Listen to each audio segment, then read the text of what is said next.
चव्हाण, सर्व संचालक, व्यासपीठावरील सर्व उपस्थित मान्यवर, ज्या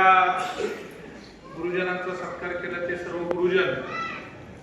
या सर्वसाधारण सभेला उपस्थित राहिलेले संस्थेचे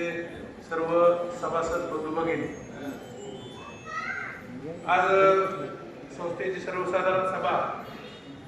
आपण पहिल्यांदाच मल्टीपर्पज हॉल अशी बाहेर घेण्याचं प्रयोजन असं की संस्थेच्या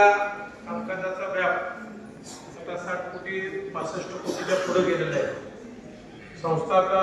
100 कोटीकडे जाण्याच्या दृष्टीनं वाटचाल करते आहे आणि संस्थेच्या कामकाजाची माहिती सर्व सभासदांना व्हावी, संस्थेच्या हितचिंतक ठेवीदारांना या उपक्रमाची माहिती व्हावी, यासाठी संचालक मंडळानं ठरवलं की ती सर्वसाधारण सभा आपण थोडं बाहेर करूया।